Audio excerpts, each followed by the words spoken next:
కాకుండా ఎందుకు వచ్చిందిరా ఈ పార్టీ అనుకుంటున్నారు. అసలు ఎందుకు వచ్చిందిరా మా పార్టీ బీఆర్ఎస్ ఉన్నప్పుడు విలువలు దక్కినాయి మాకు అని అంటారు.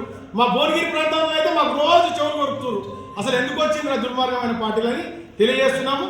ఇంకా మేము మీ తరపు నుంచి ఈ యొక్క అన్పార్లమెంట్ లాంగ్వేజ్ మాట్లాడితే మీరు స్టార్ట్ చేస్తే మేము స్టార్ట్ చేస్తాం, సిద్ధంగా ఉన్నామని తెలియజేస్తూ ముగిస్తున్నాం. మీరు ఒకసారి వచ్చి ఇక్కడ ప్రభుత్వ హాస్పిటల్లో స్వర్గీయ మాధవరెడ్డి గారు కట్టినటువంటి హాస్పిటల్లో తెచ్చినటువంటి హాస్పిటల్లో మీరు అక్కడ సౌకర్యాలు ఏ విధంగా ఉన్నాయి, ఎందుకంటే మా మాజీ ఎమ్మెల్యే పైల శేఖర్ రెడ్డి గారు దాన్ని చూసి ఒకటే ఒక రోజు 10 లక్షల రూపాయలు శాంక్షన్ చేసి దానికి అన్ని మరమ్మతులు చేయించి చిన్నపిల్లలకు ఏసీ లేకపోతే చనిపోతున్నారు అని చెప్తే మెడికల్ కాలేజ్ కూడా భువనగిరి కలెక్టర్ ఆఫీస్ ఎట్లయితే భువనగిరి పట్టణంలో ఉన్నదో అన్ని సౌకర్యాలు ఉన్నటువంటి భువనగిరి పట్టణంలోనే మెడికల్ కాలేజీ పెట్టాలని బీఆర్ఎస్ పార్టీ ప్రధాన డిమాండ్. ఉద్యమం చేస్తారు 100%. నిన్న కలిపి ప్రక్షాళన చేయాలంటే మూసీ నది ప్రక్షాళన చేయాలంటే ఉమ్మడి మహబూబ్ నగర్ జిల్లాలో ఉన్నటువంటి వికారాబాద్ నుంచి స్టార్ట్ చేయి. వికారాబాద్ నుంచి అక్కడ ఉన్నటువంటి రసాయనటువంటి కర్మాగారాలను మూయించు. అదేవిధంగా అక్కడ ఉన్నటువంటి డ్రైనేజ్ వ్యవస్థలకు మేము గతంలో నిర్మించినటువంటి ఎస్టీపీలను కంప్లీట్ చేయి. నువ్వు అక్కడ మంచినీళ్ళను శుద్ధి చేయి. తీసిన తర్వాత మా కేసీఆర్ గారు, మన కేసీఆర్ గారు, ఈ రాష్ట్రానికి తొలి ముఖ్యమంత్రి గారు కేసీఆర్ గారు కాళేశ్వరం ప్రాజెక్టు కింద చెంపలేసుకొని మీరు ముక్కునాలకు రాసి అదే అమరవీరుల స్తూపం కాడికి పోయి క్షమాపణలు కోరి మీరేం చేయాలంటే మీరు అక్కడికి వెళ్ళి పాదయాత్ర చేసి కాళేశ్వరం అవన్నీ చూసుకుంటూ రావాలి. మేడిగడ్డ, తర్వాత మల్లన్న సాగరు, మన కొండపోచమ్మ చూసుకుంటూ వచ్చి నీళ్ళు ఎట్లకెళ్ళి వస్తున్నాయి చూసుకొని వచ్చి మన తమ్ముడు బీర్లైలే ఆడ బేగంపేటలో మన ఇక్కడ గంధమలలో మునిగిండు. గోదావరి నీళ్ళు కేసీఆర్ తెచ్చిన తరల పోసుకుండు. మీరు కూడా మునుగుర్రా, మీకు కూడా మంచి జరుగుతుంది. ఈ నోరు కడుక్కోరి, ఇది పట్టుకోరి. ఇక ఈ డెటాయిలు పినాయిలు మా నాయకులతోటి మేము గడిపేయడానికి సిద్ధంగా ఉన్నాం. మీకు కూడా మీరు కూడా వారధి ఉండుర్రి. ఎప్పుడన్నా వస్తే వాళ్ళకి మాకు ఇన్ఫర్మేషన్ చేస్తే వాళ్ళు ఏడ కూర్చున్న వచ్చి మేమే బ్రష్లు తెచ్చుకుంటాం, మేమే ఆర్పికులు తెస్తాం. వాళ్ళ నోరు, వాళ్ళ శరీరము, వాళ్ళ మనసును శుద్ధి చేస్తాము. మీరు మూసి నది శుద్ధి కేసీఆర్ స్టార్ట్ చేసిండు. మిమ్మల్ని కూడా బుద్ధిని కూడా శుద్ధి చేస్తాం. మేము మీకు తగిన మూల్యము తప్పకుండా చేస్తాము. ఇక్కడ వాగ్దానాలు చేసిన విషయాలు మీరు మర్చిపోయి కనుక ఇక్కడ ఉన్న నాయకులను కానీ కేసీఆర్ని కానీ తిడితే మాత్రం మిమ్మల్ని బట్టలు ఉడిపించి గతంలో నువ్వు నల్గొండలో ఓడిపోతే బిడ్డ భువనగిరిలో కడుపులో పెట్టుకురు. ఈ భువనగిరిల కోపం కూడా నువ్వు వెంకటరెడ్డి చూడవలసి వస్తావు. నువ్వు భువనగిరిల కోపం కూడా నువ్వు చూడవలసి వస్తుంది. ఈ రాష్ట్రంలో ఎక్కడైనా కానీ మేము ప్రజల తరపు నుంచి వాళ్లకు ఏమైతే మీరు వాగ్దానాలు చేసిరో 6 గ్యారంటీలతో పాటు 420 హామీలను మీరు పెట్టినటువంటి బీసీ డిక్లరేషన్, మీరు పెట్టినటువంటి ఎస్సీ డిక్లరేషన్, మీరు పెట్టినటువంటి ఎస్టీ డిక్లరేషన్, మీరు పెట్టినటువంటి మైనారిటీ డిక్లరేషన్ మీరు చేయకపోతే మీకు సిగ్గున్నారా? మీకు ఒక్కసారి పప్పు అని తిడుతుంటే, బీజేపీ వాళ్ళు తిడుతుంటే ఒక నాయకుని వ్యక్తిగతంగా తిట్టొద్దని కేసీఆర్ గారు ప్రెస్ మీట్ పెట్టి ఆ నాయకుడు మాట్లాడుతున్న ప్రజల తరపున అని చెప్పి మా జీవితం, మా పార్టీ స్టార్ట్ అయింది ఉద్యమాలతోటి.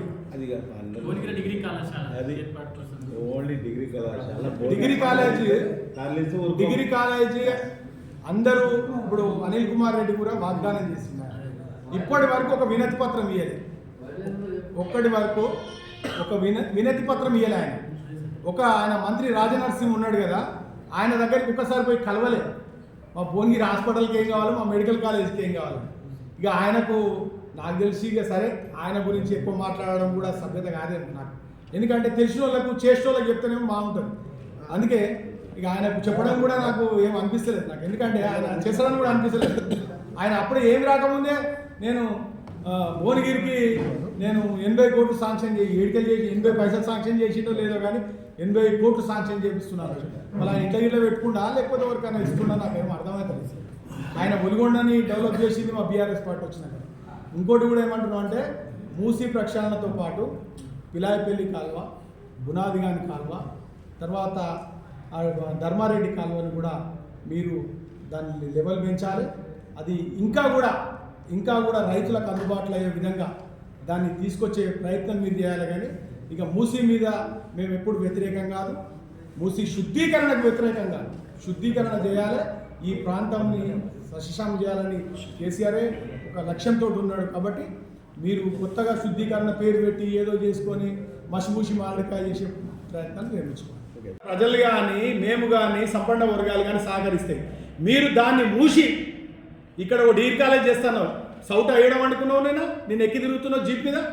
డిగ్రీ కాలేజ్ నేను సాధిస్తాను, మేము ఎస్ఎల్ఎన్ఎస్ కాలేజ్ డిగ్రీ కాలేజ్ ఉంది, దానికి ఓజీఎల్ ఉంది, దాన్ని మేము కన్వర్ట్ చేయాలని మేము వినతి పత్రాలు ఇచ్చుకుంటాం. మేము ముఖ్యమంత్రి దగ్గర తిరిగాం. డిగ్రీ కాలేజ్ చేస్తాను, సాఫ్ట్వేర్ యూనిట్లను చేస్తాను, ఏడవనుకున్నాను. మూసీ కాలువ ముఖ్యమంత్రి ఎంబడి ఒక్కడుకోండి. సంకనాక్తున్నావాను ఒక్క రూపాయి తెచ్చినవాను. ఈ తీగలు ఫిట్ చేయాలి. తీగలు భువనగిరి టౌన్లో అక్కడ ఉన్నటువంటి పహాడీ నగర్లో ఉన్నటువంటి, ఇక్కడ లేకపోతే కిసాన్ నగర్లో ఉన్నటువంటి తీగలు ప్రజలు చచ్చిపోతుంటే, షాకులు తగులుతుంటే తీగలు తీపిస్తే శాంక్షన్ అయ్యి పైసలు ఉండి ఒక ఎస్సీ తోటి మాట్లాడకుండా తీగలు ఫిట్ చేయించలే. 11 నెలలు అయింది. సిగ్గులేదు నీకు? నేను ఎక్కి తిరుక్కుంటాం, మేము చేస్తాం, మేము బీక్తాం. ఒట్లు కొంటలేరు, రాసులలో పోసిన ఒట్లు కొంటలేరు. 20 రోజులు అయింది. సగం ఒట్లు ప్రజలు మళ్ళా ఎవరి దగ్గర, ఓనర్ల దగ్గర, సావుకారుల దగ్గర కుదపడ్డారు. మళ్ళీ కుదపడుతుర్రు. కానీ మీరు గతంలో చెప్పారు, మీరు అన్నీ చెప్పారు. మీరు పెన్షన్ ఇవ్వకపోయినా ఎండగడుతుంది. డబుల్ చేస్తున్నారు కదా, డబుల్ చేయాలి మొగోళ్ళు అయితే. మీరు ఆడపిల్లలకు 2500 ఇస్తున్నారు, ఇవ్వాలి. ఇవ్వకపోతే మీ భర్తం. తర్వాత మీరు అందరికి కూడా ఆటో డ్రైవర్లను కానీ, ఇంకా ఇక్కడ ఉన్నటువంటి ప్రతి చెరువుకు చేపలు ఇవ్వాలి, ప్రతి దానికి ఇవ్వాలి. మీ గౌడన్న ఎవరురా? మీరు పెన్షన్ ఎప్పుడన్నా చూసినారు? గౌడన్నలకు పెన్షన్ 55 ఏళ్ళు లెక్క ఇచ్చింది. ఈ చెట్టు మీదకి వెళ్ళి పడితే, కింద పడితే 5 లక్షల వాళ్ళకి అది ఇచ్చిండు. ఒక రైతు చచ్చిపోతే 5 లక్షల రూపాయలు ఇంటికి తెచ్చి ఇచ్చిండు. అరే మీరు ఏడుకన్నా రండి, నేను ఒక్కరిని వస్తాం, మా బీఆర్ఎస్ పార్టీలో వస్తాం. మీకు రాష్ట్రంలో అసెంబ్లీ అవసరం లేదు, మీరు ఏడికి రమ్మంటారు చెప్పుర్రి, భువనగిరి నాయకులం వస్తాం. ఎక్కడంటే అక్కడ మీరు ఎవరినన్నా తెచ్చుకోరు. ఈ కుహాన మేధావులకు కూడా చెప్తున్నా, కోదండరామరెడ్డి ఏడవనుకున్నాడా? ఆయన ఎమ్మెల్సీ అగానే జోలపాడుతుండ. ఆయన కోదండరామరెడ్డి ఏడవండుకున్నావు, నువ్వు ఏడవండుకున్నావు. ఆకునూరు మురళి ఏడవండుకున్నావు నువ్వు. ఈ కుహానా మేధావులంతా ఏడవండుకున్నారు. నిన్న జక్క జాక్సన్ ఆయన మూసికాడి పోయి కేక్ కట్ చేసిండు. సుగ్గు లేదా మీకు? కాంగ్రెస్ నాయకులను కానీ హెచ్చరిస్తున్నా, మీరు అభివృద్ధి విషయంలో అందరూ ప్రజలతో పాటు మేము బీఆర్ఎస్ పార్టీ కూడా సహకరిస్తాం. మూసీ ప్రక్షాళన అంటాం, మేము సహకరిస్తాం. కానీ సుందరీకరణ పేరు పెట్టి మీరేమో తిమ్మిని బమ్మి చేయాలని ఇంకేమో ప్రయత్నించి ఈడ కేసీఆర్ని తింటే మీ మొగోళ్ళు అవుతారు అనుకుంటే, మేము కూడా మా మొగతనం ఏందో మేము చూపెట్టవలసిన పరిస్థితి మీకు ఏర్పడుతుంది. బిడ్డల ఇక్కడ గూండాలు, రౌడీలు, ఇక్కడ మాఫియాలు రాజ్యం వెళ్తుంటే ఎడవండుకున్నావా కోమటిరెడ్డి వెంకరెడ్డి? ఈడ నరికి చంపుతుంటే ఎడవండుకున్నావు నువ్వు? మీకు ఎందుకంటే ఒక సంస్కృతి ఉంది. గతంలో కమ్యూనిస్టు నాయకులు ఈ జిల్లాలో చాలా గొప్పగా ఉంటుండే, వాళ్ళని నరికి చంపిన చరిత్ర మీది. కాబట్టి అదే మళ్ళీ మీరు చంపుదామనే ప్రయత్నాలు మీరు చేస్తున్నట్టు. మీరు పద్ధతి మార్చుకోకపోతే అది ఎవడన్నా కానీ, కేసీఆర్ని తిట్టిన తర్వాత ఎవడన్నా కానీ ఆడు, ఏమైనా కానీ ఆడు, మర్యాద ఉండదని హెచ్చరిస్తున్నాం మేము బీఆర్ఎస్ పార్టీ తరఫు నుంచి. మీరు నిన్న అరెస్టు, అసలు మేము ఒకటే పోలీస్ శాఖకు కూడా మేము హెచ్చరిస్తున్నాం అనుకోండి, మేము మీకు విన్నవించుకుంటున్నాం అనుకోండి. పోలీసులు కూడా గమనించాలి. డొక్కు జీపులు 2014 కంటే ముందు, ల్యాండ్ ఫోన్లు ఎత్తుని ఫోన్లు, మీకు సౌకర్యాలు లేక, మీ పోలీస్ స్టేషన్ల ఫండు లేక మీరు ఎంత ఆగమాగం ఉన్నారో అందరికీ తెలిసిన విషయం. ఇలా సింగపూర్లో, అమెరికాలో ఉన్నటువంటి ఒక ఎస్పీ, ఐజీలు తిరిగేటువంటి ఇన్నోవాలు ఇలా కానిస్టేబుల్కి తెచ్చిన ఘనత కేసీఆర్. అరే మీకు ఒక కేసీఆర్ కిట్టు మీ పేరు పెట్టుకొని ఇర్రా ఆడపిల్లలకు. 12,000 రూపాయలు ఆడపిల్ల పుడితే, 11,000 రూపాయలు మగపిల్ల పుడితే గది అండి. అంగన్వాడీ సెక్టర్ అంతా నాశనం చేసిరు. గురుకులాలు పెట్టి మీ పివి నరసింహారావురా దుర్మార్గులారా, మీ పివి నరసింహారావు పెట్టిన గురుకులాలని మీరు ఇలా రద్దు చేస్తామంటున్నారు. ఎక్కడ వండుకున్నారా విద్యా వ్యవస్థని? కేసీఆర్ ఇంగ్లీష్ మీడియాలు తెచ్చిండ్రు, మీరు 50 ఏళ్ళలో ఇంగ్లీష్ మీడియం తీసుకురాలేకపోయారు. కాబట్టి మేము మీ తరపు నుండి ఇక్కడ ఉన్నటువంటి కాంగ్రెస్ నాయకులైనటువంటి చిన్న నాయకులైనటువంటి కుంభం అనిల్ కుమార్ రెడ్డి, అదేవిధంగా బీర్లయ్యలకు చెప్తున్నాము, మీ ఈ తెలంగాణ ప్రభుత్వం వచ్చినాక, బీఆర్ఎస్ ప్రభుత్వం వచ్చినాక ఆయనని అజ్జేసి ఆయనకు విముక్తి కలిగించినామో ఆయన గుండెల మీద చేసుకొని చెప్పాలి. సిగ్గుందా వెంకటరెడ్డి? నీకు క్షరం ఉందా వెంకటరెడ్డి?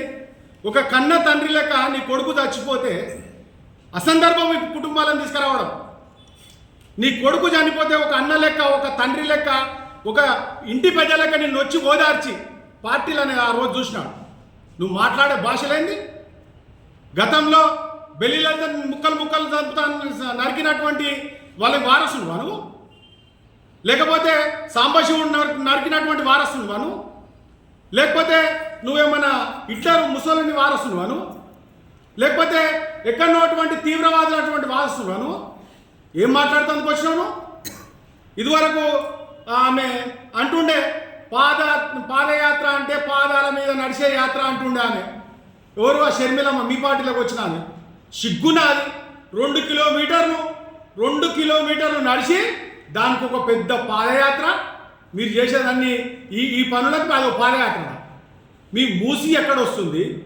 ఈ డ్రైనేజ్ నీళ్ళు ఎక్కడ కలుస్తున్నాయి? ఈ రసాయనాలు ఎక్కడ కలుస్తున్నాయి? ఈ రసాయనాలను ఎట్లా అదుపు చేయాలి? దీంతో ఎస్టీపీలను పెట్టి ఎక్కడ కంట్రోల్ చేయాలి? వాటి నీటి శుద్ధి ఎక్కడ చేయాలో తెలియక అల్కా దొరికిన భువనగిరి నియోజకవర్గం, ఒలిగొండోలు, నల్గొండోలు. సిగ్గుందా మీకు? 50 ఏళ్ళు పరిపాలించిన కాంగ్రెస్ పార్టీ, 50 ఏళ్ళు పరిపాలించిన కాంగ్రెస్ పార్టీ మహామౌలు ఉండే.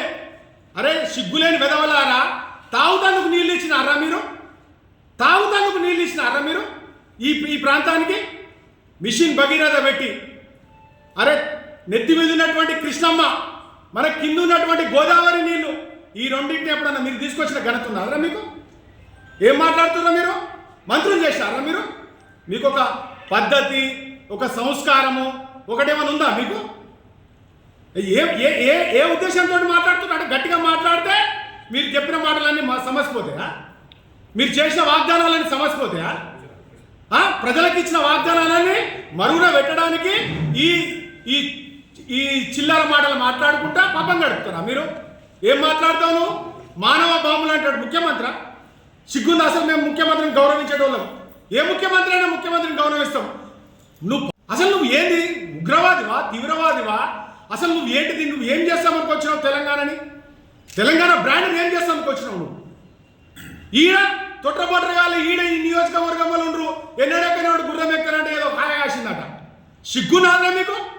మీరు ప్రజాపాలన అనే పేరు చెప్పి, గ్యారంటీల పేరు చెప్పి, మీరు ఏ సెక్టార్ని ఈ ప్రాంతంలో మీరు రైతులను మోసం చేసి రైతు బంధు ఇవ్వకుండా రైతు భరోసా ఇస్తున్నావు నువ్వు. రైతు భరోసాతో పాటు రైతులతో పాటు కౌలు రైతులకు ఇస్తున్నావు నువ్వు.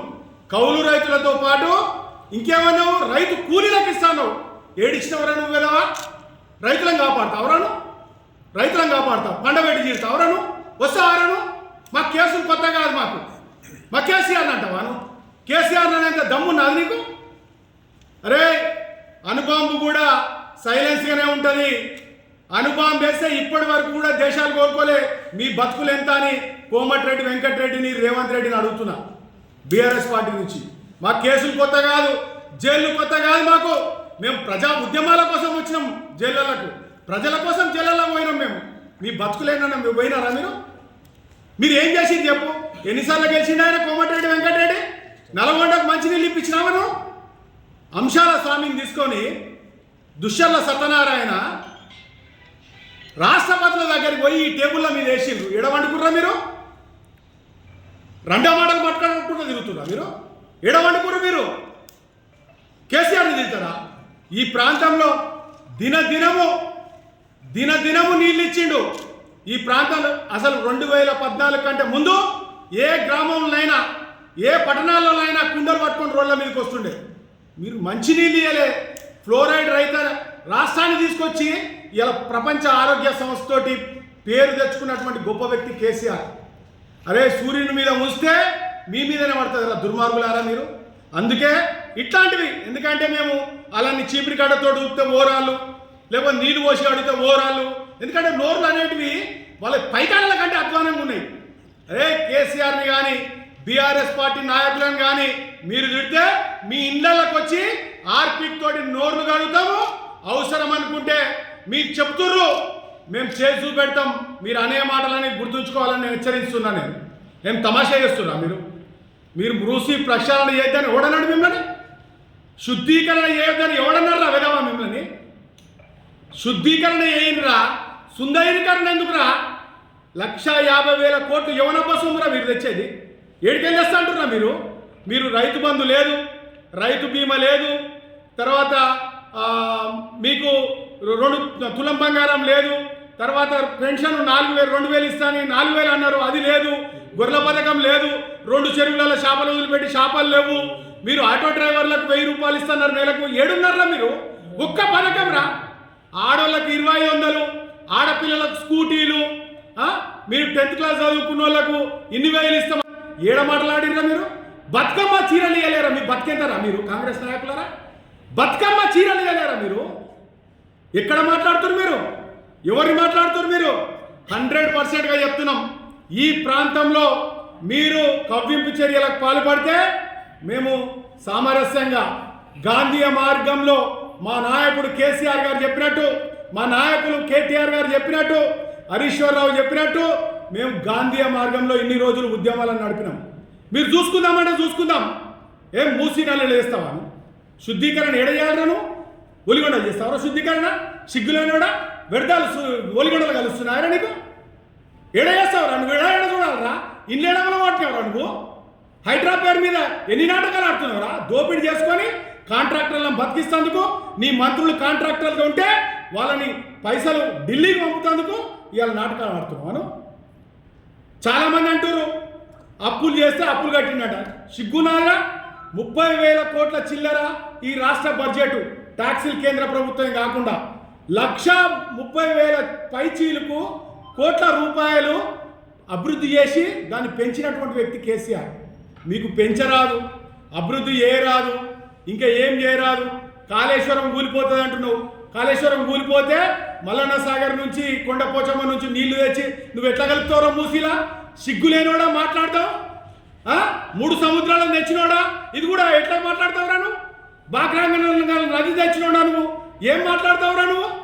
అసలు ముఖ్యమంత్రి అంటేనే అసలు నాకైతే నిజంగా మాట్లాడుతందుకు, ఎందుకంటే ముఖ్యమంత్రి మీద మాట్లాడుతందుకు నాకు కూడా ఒక అర్హత ఉంది. నేను ఆయన కంటే ముందే ప్రజాప్రతినిధి.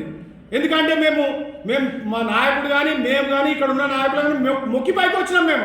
నువ్వు తొక్కి పైకి వచ్చినావురా నువ్వు. కాంగ్రెస్ అంటే అంతో ఎంతో కొంతమంది వృద్ధ నాయకులు కొంచెం మంచిగా ఉండే. అరే మీరు అందరు పోయి ఆయన చెప్పుర్రి. నేను ఇట్లా మాట్లాడుతున్నా, చెప్పుర్రి. ఎందుకంటే ఒక గొప్ప తీర్చిదిద్దినటువంటి మీ సీట్లు ఎక్కడ తీయాలా? అసలు తెలంగాణ అనే పదం రాకపోతే, తెలంగాణ సాధన రాకపోతే, సరే మేము ఎట్లా సాధించినాం, ఎవరు సాధించారు, అందరు సకల జనుల సమ్మెతోడే చేసినాము. మీ సీట్లు ఎక్కడివిరా? మీకు సీట్లు ఎక్కడివి? మీకు ఇలా ముఖ్యమంత్రి అవుతుంటేవాను? ఏ జన్మలు అవుతుంటేను? ఎప్పుడు చెప్తుంటేను? అరే భువనగిరికి వచ్చినావు, యాదాద్రికి వచ్చినావు, ఈ యాదాద్రిని ఎట్లా డెవలప్ చేస్తా, ఈ యాదాద్రి కాడ ఇంకేమన్నా చేస్తా, రైతుల జీవితాలలో ఎట్లా వెలుగు నింపుతా, రైతులకు కేసీఆర్ ఇచ్చిన దానికంటే నేను ఇంకేమన్నా మంచిగా ఇస్తా, లేకపోతే అద్భుతాలు సృష్టిస్తా. అరే రైతు పిల్లనిచ్చేటోడు గతిలేడు 2014 కంటే ముందు. రైతును రాజు చేసిండు. రాజు చేస్తే ఎప్పుడన్నా కేసీఆర్ ధరణి అనే బుక్ పెట్టిండు. ఎప్పుడన్నా ఫోటో చూసిండు? ఎప్పుడన్నా ధరణిలా కేసీఆర్ ఫోటో? నిన్న మొన్న వచ్చాడు కాంట్రాక్టరు మంత్రి ఎవరు, పొంగులేటి శ్రీనివాసరెడ్డి పేరు, ఈయన రేవంత్ రెడ్డి ఫోటోలు పెట్టుకొని వచ్చిండు. ఏం జడిపేస్తావురా కేసీఆర్ ఆనవాళ్ళు? ఇవాళ యాదగిరి గుట్ట అన్నావు నువ్వు. యాదగిరి గుట్ట అని కేసీఆర్ పెట్టిండా? సిగ్గులేనుడా. ఆగమ శాస్త్రం ప్రకారము చిన్నజీయర్ స్వామి వచ్చి ఒక ఐందవ సంస్కృతి పరంగా యాదాద్రి అనే క్షేత్రం పెడితే మంచిగా విరజిల్లుతుందని చిన్నజీయర్ స్వామి పెట్టిండ్రా విధవా. ఏం చేస్తావు ఇప్పుడు? యాదాద్రి భువనగిరి జిల్లా మారుస్తావాను? మారుస్తావా? ఏం మాట్లాడి కోమటిరెడ్డి వెంకటరెడ్డికి ఈ సందర్భంగా కాంగ్రెస్ నాయకులకు హెచ్చరిస్తున్నావు. ఒక్కసారి కోమటిరెడ్డి వెంకటరెడ్డి ఈ జిల్లా కార్యాలయం, కలెక్టర్ కార్యాలయం వచ్చినప్పుడు ఆయన ఏం మాట్లాడాడు? కేసీఆర్ లాంటి మనిషి ఈ ప్రపంచంలో లేడని మాట్లాడాడు. కేసీఆర్ లాంటి వ్యక్తి ఇంకెక్కడ దొరకడు మనకని మాట్లాడాడు. అంటే నువ్వు ఒక దిక్కు ఒక మాట్లాడతావు, ఇంకొక దిక్కు ఒక మాట్లాడతావు అను. నీ తమ్ముడు బీజేపీలో నిలబడితే నువ్వు పోయి బీజేపీకి ఓట్లేయమని చెప్తావు. నీకు ఎక్కడుందిరా? వ్యభిచారి కంటే అధ్వానం నువ్వు, వ్యభిచారి కంటే అధ్వానం నువ్వు. నీకొక కమిట్మెంట్ లేదు. నేను